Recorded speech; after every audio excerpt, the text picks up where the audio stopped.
Todas as coisas, elas têm o seu começo, o seu princípio e a sua origem, para que possa tudo acontecer. E esta igreja também teve seu início há 61 anos atrás, quando começou a haver aquele pequeno movimento lá em São Paulo, que deu origem à igreja que hoje nós somos. Falando sobre o começo, sobre a história e sobre a origem, por estarmos nesse período do ano em comemoração ao Dia do Consolador, eu acredito, nós acreditamos, essa é uma realidade, que é interessante conhecermos a nossa história. Não que nós não conheçamos, claro que nós a conhecemos, mas de repente alguém está conhecendo a igreja há menos tempo, os que nos acompanham pela internet, quem sabe até pelas primeiras vezes, e ficam assim um tanto inseguros, encontram uma diferença muito grande na palavra da igreja apostólica, que não tinham ouvido ainda, não estavam acostumados a ouvir uma mensagem nessa direção, principalmente em apresentando o nome da Santa Borrosa como Consolador e do nosso irmão Aldo como profeta. Nós assim o fazemos, queridos amigos, porque são promessas, e as promessas, elas, quando são feitas com ordem de Deus, elas se cumprem. Jesus afirmou no seu tempo que tudo que ele prometeu se cumpriria. Podia passar até os céus que é eterno não pode passar, mas ele, para assegurar a firmeza da sua palavra, ele disse que podia passar os céus e a terra, as suas palavras não passariam. Enquanto as promessas não se cumpriram, o assunto ficou um tanto obscuro, não havia uma compreensão lógica clara deles, mas assim que se cumpriram, tudo foi sendo esclarecido, como aconteceu no tempo de Jesus. Houve uma dificuldade enorme para os religiosos daquele tempo entender que ele era o Messias, que ele era o Cristo, que ele era o enviado do céu, porque não entendiam que uma pessoa na simplicidade dele pudesse ser o Salvador, o que ficou confirmado com os seus milagres, com as suas mensagens, com a sua obra, com o seu poder de redenção e principalmente com a sua grande vitória, que levou multidões a se convencerem. Assim também aconteceu na obra desta igreja apostólica.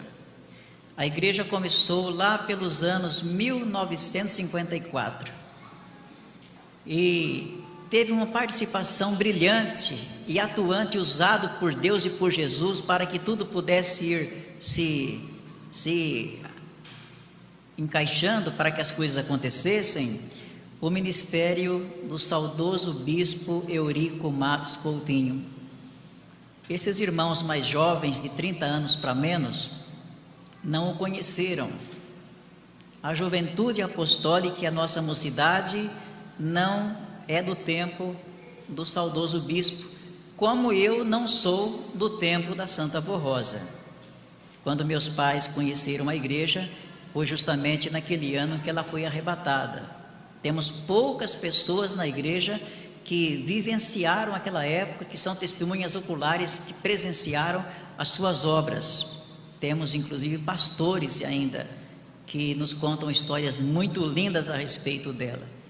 Mas tudo começou pela pregação do bispo Eurico, que naquele tempo era conhecido como pastor Eurico, e que no movimento religioso lá no Tatuapé, numa tenda, colocou numa placa de entrada: Tenda de Deus pró salvação e cura divina. E o objetivo dele era pregar o evangelho para formar um povo na semelhança em que formaram os santos apóstolos. É lógico que para isso não seria tão simples nem tão fácil. Precisaria que existisse o outro Consolador para que isso se tornasse possível. E logo no primeiro período, a Santa Borrosa veio a fazer parte daquele movimento, numa história muito bonita, eu acredito que alguns irmãos puderam assistir à reunião da sede de quinta-feira da semana passada, que foi realizada pelo pastor Antônio Martins de Almeida. É um dos pastores, são poucos, mas ele é um daqueles que viveram naquele tempo, que numa mensagem pequena, com poucas palavras, nos trouxe informações interessantes da atitude da Santa Avó Rosa e do saudoso bispo daquele período, em que o nosso bispo, certo dia, fez uma caridade para a Santa Avó Rosa, ajudou a carregar um peso de mercadoria. Enquanto a ajudava e conversava com ela, fez o convite para que ela fosse até a tenda. E ela foi, gostou daquela reunião, permaneceu, e depois, logo em seguida, Jesus começou a usá-la. Primeiramente num sonho, que aparentemente era um sonho qualquer, de qualquer pessoa, todos nós sonhamos, as preocupações, coisas diversas motivam esses sonhos. E aquele sonho tinha um fundamento de preocupação. Enquanto ela contava o fato para o bispo Eurico e para a missionária Odete, eles achavam que era um sonho normal de uma preocupação que ela tivesse tido. Mas as coisas começaram a se confirmar exatamente naquele momento.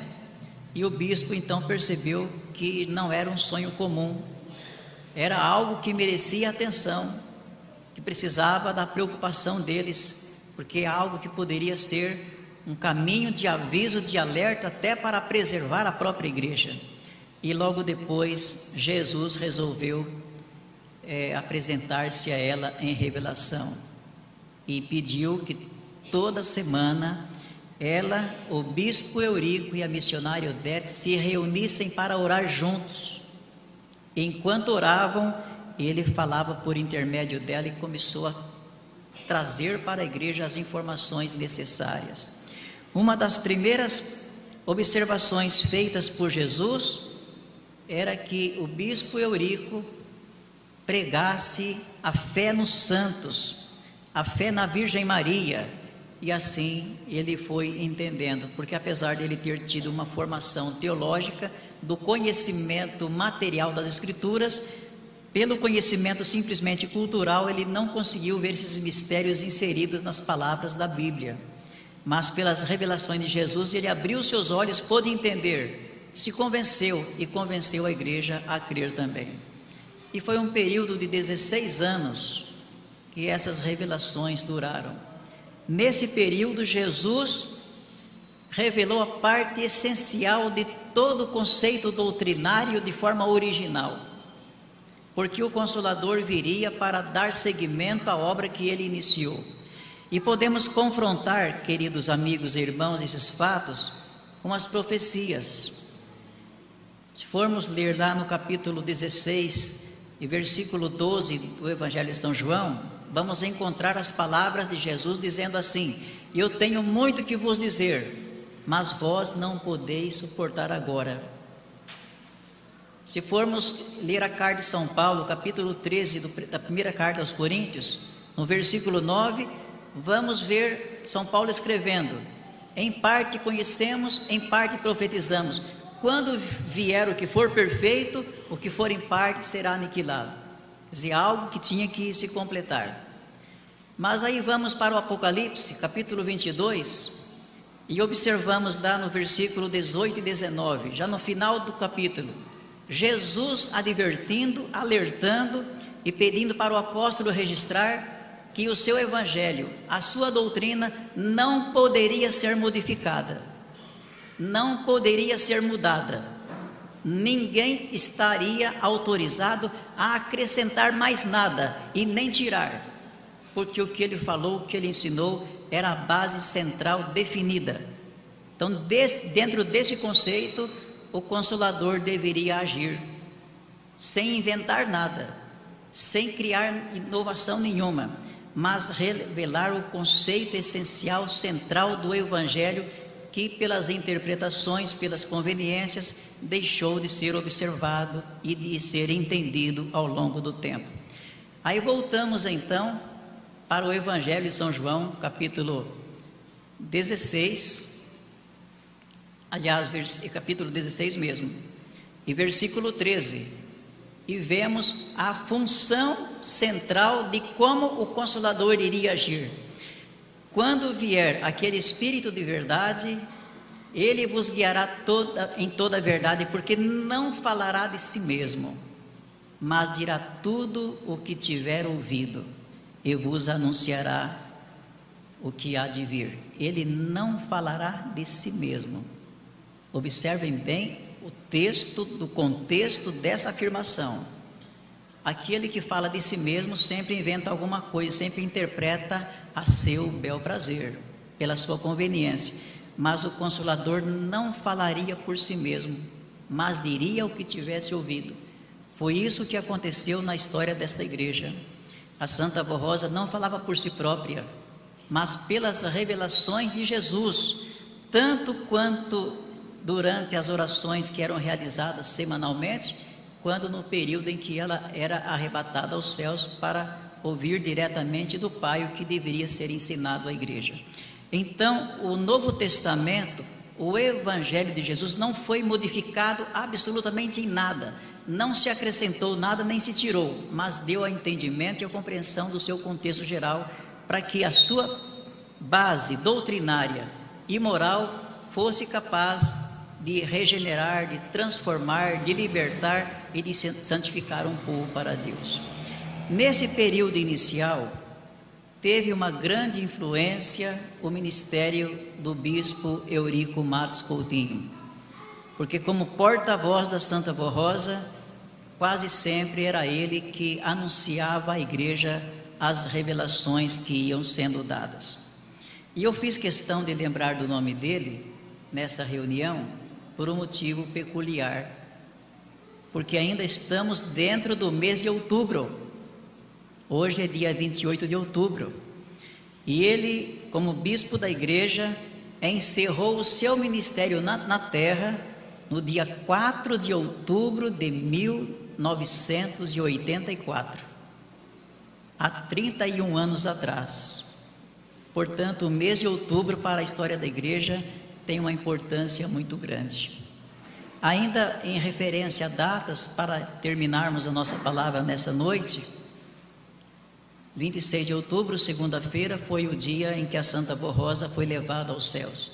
Mas eu lembrei antes que essas medidas finais envolveram quase uma semana, porque 2 dias antes, era 24 de outubro e era um sábado, a Santa Avó Rosa, sabendo de tudo que ia acontecer, sem falar para ninguém, o seu sucessor já estava praticamente preparado, ele também não sabia, então o chamou e teve uma conversa muito longa com ele, o colocou diante da situação geral de toda a igreja, e ele, tomando conhecimento de todos aqueles detalhes, sem saber a razão disso, sem compreender o porquê que ela estava explicando todos os detalhes, a um certo momento, depois de toda a informação que ele recebeu, ela fez um pedido: Aldo, eu preciso de ti, você promete me servir? Promete me ajudar? Ele, sem saber a dimensão que a promessa ia ter, disse: tia, o que a senhora precisar de mim, pode contar comigo. Fez uma promessa que seria fiel e o ajudaria no que fosse necessário. Passou 2 dias, aconteceu do seu corpo terminar. A igreja não esperava, porque parecia uma coisa repentina, porque dependia dela a segurança da direção, a segurança doutrinária, a revelação de mistérios, a solução de problemas, situações delicadas, que por intermédio dela tudo tinha solução. Mas ela tinha dito antes, numa das vezes que a direção se reunia em oração, Jesus disse: quando o meu Pai precisar desta minha serva nos céus, os meus servos continuarão a ouvir a sua voz, como me ouvem agora. Mas de repente ela terminou, e aparentemente a palavra de Jesus tinha caído por terra. 2 dias depois, como hoje, era uma quarta-feira também, dia 28 de outubro, nosso primaz estava até descansando no carro do pastor Assir. E ali a Santa Avó Rosa apareceu para ele junto com a Virgem Maria e deu-lhes as primeiras orientações como deveria ser o procedimento dali em diante. Então podemos afirmar que o ministério dele nasceu no dia 28 de outubro, quando a primeira revelação foi apresentada, e dali em diante foi se sucedendo, e por 44 anos ele fez a mesma coisa que a Santa Avó Rosa fez, não acrescentou nada e não tirou nada do contexto central, geral, doutrinário, mas aperfeiçoou muito a igreja.